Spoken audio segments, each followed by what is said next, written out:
Good evening to all. इस video में हम बात करेंगे उत्तर प्रदेश में कार्यरत राजकीय माध्यमिक विद्यालय के शिक्षकों के पितृत्व अवकाश के बारे में, जिसको हम पैटर्निटी लीव कहते हैं।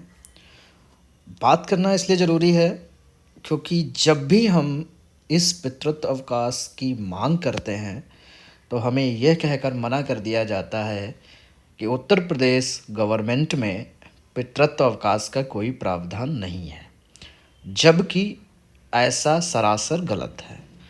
अब जब हम ऐसी मांग करते हैं तो लोग हमसे गवर्नमेंट ऑर्डर्स, विभाग का कोई जियो, उसकी डिमांड करते हैं कि वो दिखाइए। तो अब ये समस्या आती है कि ऐसा कोई जियो जब हम ढूंढने की कोशिश करते हैं और ना ही हम इतना एक्सपर्ट होते हैं कि शासनादेश की साइट पर जाकर के हम उसको डालकर सर्च कर सकें, तो यहाँ पर ये ज़रूरी हो जाता है कि जो मैं पीडीएफ आपको दिखा रहा हूँ ये अपने पास इसको सुरक्षित रखें और जब कभी भी आपको ज़रूरत पड़े पितृत्व अवकाश की मांग करें, और ये आपका अधिकार है। हम बात करते हैं इस लेटर में। ये एक संदर्शिका है जो राज्य शैक्षिक प्रबंधन एवं प्रशिक्षण संस्थान सीमेट उत्तर प्रदेश प्रयागराज द्वारा डेवलप करी गई है। और इसके बाद मैं और आपको एक शासनादेश दिखाऊंगा जो अपने उत्तर प्रदेश का ही शासनादेश है और एक ऐसा विभाग है जहां पर पितृत्व अवकाश सैंक्शन भी किया गया है। तो अंत तक बने रहिए हमारे साथ।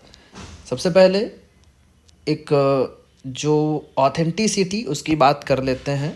आप लोगों को मेरे पेज पर दिख रहा होगा, ये प्रेषक हैं इसके निदेशक राज्य शैक्षिक प्रबंधन एवं प्रशिक्षण संस्थान सीमेट उत्तर प्रदेश प्रयागराज। इन्होंने ये लेटर भेजा है निदेशक राज्य शैक्षिक अनुसंधान एवं प्रशिक्षण परिषद उत्तर प्रदेश लखनऊ को, यानी SCRT को, जिसमें उन्होंने बहुत महत्वपूर्ण जानकारियाँ दी हैं। और इसका टॉपिक आप लोग देख सकते हैं। ये सिर्फ हम कहते हैं कि स्पेशली हमारी बात करता है, यानी राजकीय विद्यालयों में जितने भी शिक्षक कर्मचारी कार्यरत हैं उन सब की ये बात करता है। विषय उत्तर प्रदेश लोक सेवा आयोग प्रयागराज से चयनोपरांत प्रदेश के राजकीय माध्यमिक विद्यालयों में नवनियुक्त सहायक अध्यापक प्रवक्ताओं का 6 दिवसीय उन्मुखीकरण कार्यक्रम के आयोजन के संबंध में।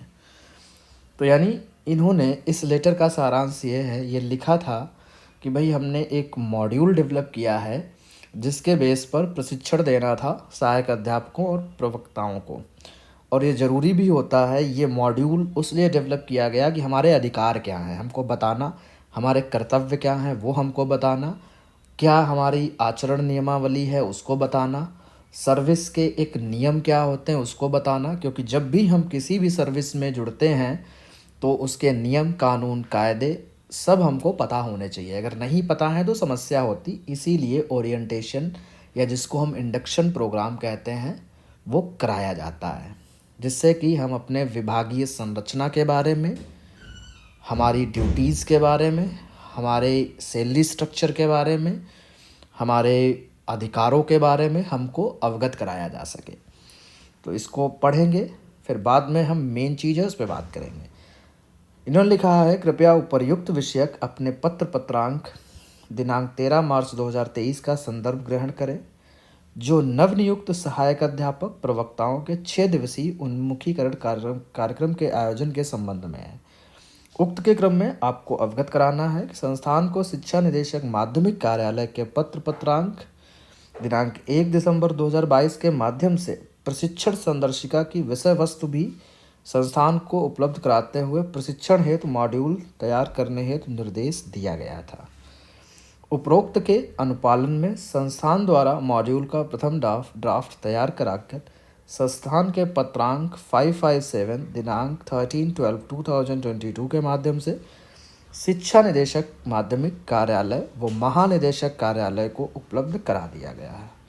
इसके बाद किसी भी कार्यालय से इस संबंध में पत्राचार नहीं किया गया और न ही संस्थान को मास्टर ट्रेनर तैयार करने हेतु कोई भी निर्देश नहीं दिया गया था। अतः इस प्रशिक्षण से संबंधित कोई मास्टर ट्रेनरों का समूह तैयार नहीं किया गया है। प्रशिक्षण संदर्शिका की पीडीएफ प्रति एवं सत्रवार कार्ययोजना पत्र के साथ संलग्न कर आवश्यक कार्रवाई हेतु आपके अवलोकनार्थ प्रेषित हैं। तो ये इस तरीके से इन्होंने पूरा बनाया है और ये सारी चीज़ें इन्होंने रूपरेखा उसमें रखी है कि अगर ओरिएंटेशन प्रोग्राम होगा तो उसमें किस तरीके के सेशंस होंगे, कितने बजे तक रखे जाएंगे। मेन है ये जो एक डॉक्यूमेंट है इसको हमें अपने पास रखना है, जिसको हम क्या कहेंगे, नियमावली।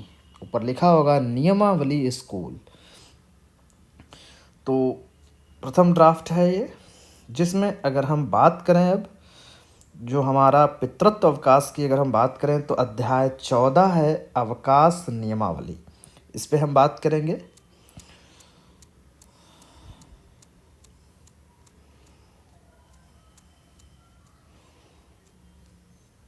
हम जरा नीचे बढ़ रहे हैं।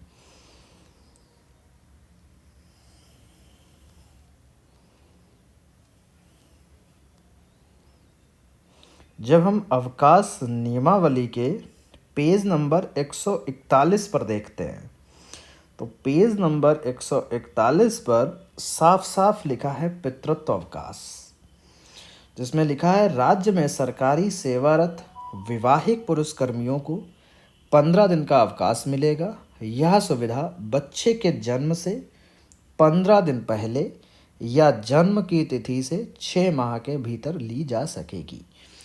Manual of government order Uttar Pradesh के अध्याय 142 के अधीन अवकाश। साफ साफ लिखा है, क्लियर हो गया होगा कि पितृत्व अवकाश उत्तर प्रदेश के शासन के नियमावली में संहित है। तो आप लोग इस डॉक्यूमेंट को, इस नियमावली को अपने पास सुरक्षित रखें, जब भी ज़रूरत पड़े इसका प्रयोग करें। इसमें ये पूरा पेज ही वैसे तो पूरी बुकलेट में कहूँगा आप लोग अपने पास रखिए। इसमें सारे आपको अवकाश के नियम दिए हुए हैं यहाँ पर कि कौन से अवकाश कितने लिए जाते हैं, किस तरीके से लिए जाते हैं, सभी अवकाशों की इसमें बात करी गई है। चूँकि यहाँ पर मेन मोटो है वीडियो बनाने का पितृत्व अवकाश को लेकर, इसलिए सारे अवकाश की हम बात ना कर सिर्फ उसी की बात करेंगे। बाकी आपको पढ़ना है तो ये अवकाश नियम है, सारी चीज़ें इसमें दी हैं, आप इसको पढ़ सकते हैं। कितने अवकाश होते हैं, किस तरीके के अवकाश होते हैं, सारी चीज़ें हैं। अब समस्या ये आती है कि लोग कहते हैं लेकिन पितृत्व अवकाश हमारे पोर्टल पर मानव संपदा पर नहीं है, तो ऐसे में क्या करें। तो ऐसे में मैं बताना चाहूँगा बहुत सारे ऐसे अवकाश हैं जो हमारे मानव संपदा के पोर्टल पर नहीं हैं, लेकिन वो हमें मिलते हैं।